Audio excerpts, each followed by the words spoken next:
everyone, welcome back to Pals and Paws live webinars. Today we're going to be talking about how to respect wildlife. So even though we're a humane society and we take in dogs and cats, we still love all animals and want to make sure that we're keeping both our pet animals safe and our wild animals safe in our communities. So obviously here in Naperville and around the DuPage area, we definitely see lots of different wild animals. So I'm sure everyone has seen a cotton-tailed rabbit before, gray squirrels and fox squirrels, they're all over the place, chipmunks, raccoons, coyotes on occasion, white-tailed deer, skunks and possums, frogs and toads, if you live near a body of water, plenty of different turtles and a few different snakes, and lots and lots and lots of different types of birds. So we encounter all of these different wild animals all the time since we share their same home range. Technically, when Naperville and the suburbs were settled, we started to take over different areas where wild animals had lived for many, many generations. So it's wonderful that we have these species living close by. However, it's our duty to respect them and not interfere with their lives and things that they're trying to do. Because our wild animals are very, very different from the pets that we keep at home. Pets need people to take care of them. We give them food, we help them get exercise, we provide them with a safe place where they can sleep and play and feel like themselves and give them lots of love and attention with our families. But wild animals get all of those things on their own. They need to be in their own habitat in order to survive because that's where they can display all of their natural instincts. So they actually don't want to be around people. They prefer to be out in the wild with their own kind. Whereas pets, they want to be around people. They love us and need us to take care of them. So that's why we treat our pets very, very differently than our wild animals. So we're going to talk about what you should do if you encounter wild animals. Like I mentioned, they would be really unhappy if they were taken out of their natural habitat. Because that's how they display their natural instinct, is living in their environment. And it's actually illegal to keep a wild animal as a pet. Only licensed professionals are allowed to take in injured wildlife. And that's because most average people aren't going to have the time or space or money to really provide for what a wild animal needs. And they're happiest in that natural environment. But there are wildlife rehabilitation centers. So like I mentioned, here at the Humane Society, we can only take in dogs and cats, but if people give us a call or bring a wild animal to our facility, we always point them in the direction of our friends at Animal Control, Fox Valley Wildlife, or Willowbrook Wildlife Center. So these are great facilities. They're licensed wildlife rehabilitation centers, meaning they're specifically designed to help wildlife recover and return to the wild if possible. So that's always the goal. If a wildlife professional is taking a wild animal in, their goal is to always help them recover and go back into the wild.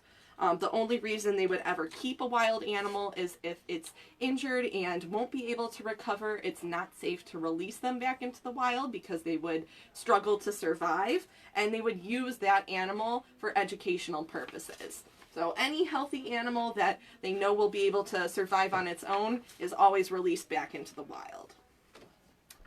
So, there's many times where we encounter wildlife and it might be confusing whether that animal is in trouble or not. And since wild animals live so close to us but are different from our pets, it's easy for people to misinterpret or worry about their behavior and not really understand it. Especially when it comes to baby animals. Let's see. Picture go, bear with me for a second here, but especially when it comes to babies, people tend to get really worried if they don't see the mom come back to their nest or den for a long period of time. However, this is usually not the case. She hasn't orphaned her babies. She's probably just out looking for food and might be close by. A lot of wildlife that we encounter has a much different schedule and routine from us. So we don't want to assume that the mom has abandoned her babies when she's probably just out hunting for food. Like rabbits really only return to the nest 2 times a day. They're most active at dawn and dusk. They're crepuscular. Same thing with birds, you know, mom might be close by looking for worms to bring back to the nest, so we don't want to go up to those baby birds and possibly disrupt them or scare her off. However, sometimes baby animals are orphaned, so if you think that a baby animal has been orphaned, you want to make sure that you still keep your distance. You're not going to approach them right away because that could be dangerous. You want to look out for if a baby is crying or wandering by itself all day. So not just a little while, but for several hours to pretty much the whole day. If you haven't seen mom and the baby seems like it's in a lot of distress, maybe then you should give a wildlife rehabilitation center a call. If you notice that the baby is shivering, or if you have a pet dog or cat and it brings you the baby, that might be a sign that the mom is in trouble. And that you should call a wildlife center. So remember, you don't want to handle any animals. You don't want to go up to them and interfere, but observe from afar if you think that an animal might be orphaned and in need of help. Also, if you notice that the animal is injured, obviously you want to call the wildlife center right away. If they're bleeding or have a broken limb, if they're missing large patches of fur or feathers, then it will likely need to be brought to a professional so a veterinarian could give it the medicine and treatment it needs. But once again, remember to always leave them alone until you speak with that wildlife professional. So if you notice an injured animal, give Willowbrook or Fox Valley or your local animal control a call right away, and they'll help you walk through how to handle the situation. Never touch any wildlife unless they are in imminent danger. And that means that, you know, if you don't act quickly, they could be hurt. But when I say never touch wildlife, definitely you should never touch wildlife. Always tell an adult, never handle wildlife yourself. So if you think that, you know, a wild animal might get hit by a car, or you see that, you know, your dog is going after it to hunt it, you know, tell an adult right away, but don't ever run out into the street or put yourself between 2 animals that might fight. Always tell an adult if you think an animal is in imminent danger. But also it's important that we try to protect our home. So we're going to encounter wildlife one way or another because we're in their habitat, but there are things that we can do, simple steps to protect them from coming into our homes, disturbing, you know, where we live and creating a nuisance. And it also will help protect them and keep them safe. So wildlife often likes to take advantage of our property because there's lots of resources there. So if we can make it harder for them to settle in easily, then they won't. They'll find somewhere else to go. So first off, never feed wildlife. Never. Don't ever touch them without being told, and never feed them without being told, because that will cause them to come back to you for food over and over again.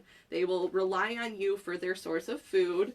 So let's see, I think I have a picture here.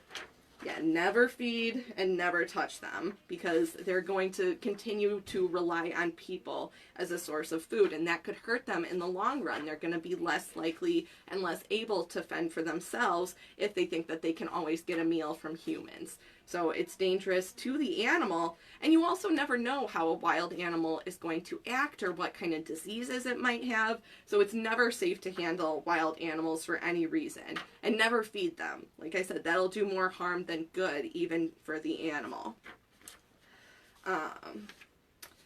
Also, there's just easy things to do if you keep up making sure that your house is clean and things are put away. That'll help keep wild animals away from your property and back in their environment where they're supposed to be. So it's important to take garbage cans inside so that animals can't smell them and want to get into them. Or if it's garbage pickup day, you can use bungee cords to make sure that the garbage lid stays closed, because we know our pesky raccoons like to get into garbage cans. Also, if you have pets or you want to take a walk out at night and you plan on going into your yard or just around the neighborhood, it's always a good idea to have a flashlight with you. That'll scare away most wild animals if you wave that around, or if you install motion sensor lights in your backyard. That's a good way to deter wild animals from coming onto your property. Raccoons and skunks are attracted to grubs that feed on your lawn, so use an animal-safe grub killer, or cayenne pepper and ammonia can be mixed together to make a natural one, and just spray that on your lawn, and that'll help get rid of the grubs. So if there are no grubs, there will be less raccoons and skunks there to eat them, so it'll help keep them away from your property. If you have window wells, so especially around basements, sometimes there's a window that's below ground, and animals can easily fall into those window wells.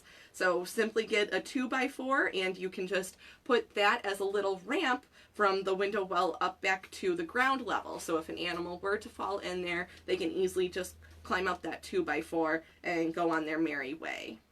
The last thing is chicken wire. So any little entrance or hole, gutters are another area that sometimes wild animals can squeeze their way into. You'd be really surprised the small spaces that they're able to get inside of and make a home out of. So don't assume that a wild animal can't fit into anything. They're very, very smart and capable. So always make sure that you use chicken wire to block off any areas that you don't want a wild animal to access. So these simple little items can really make a big difference, help keep wild animals out of the things that we don't want them to get into. If a wild animal is still bothering you and won't leave your property, though, there are other deterrents such as like coyote urine, hot pepper repellent, or a motion-activated sprinkler, but it's always good to consult with a wildlife rehabilitator if you've tried these simple things and are still having trouble, just to get their advice to make sure that you're treating the animal humanely and that it will be an effective solution. So there are great resources, and if you have any questions or your parents have questions about wildlife, Naperville Animal Control at naperville.il.us has a lot of good information, and Willowbrook Wildlife Center at dupageforest.org. They're both great resources, so remember, if you ever have any issues with wild animals, you want to call a wildlife rehabilitation center or animal control. So our friends at Willowbrook Wildlife and Fox Valley Wildlife are always there to help and keep our wild animals safe. So it's our job to respect them and help make sure that we're enjoying this beautiful community of ours alongside the wild animals. So thank you guys for tuning in today. Have a great day. Take care.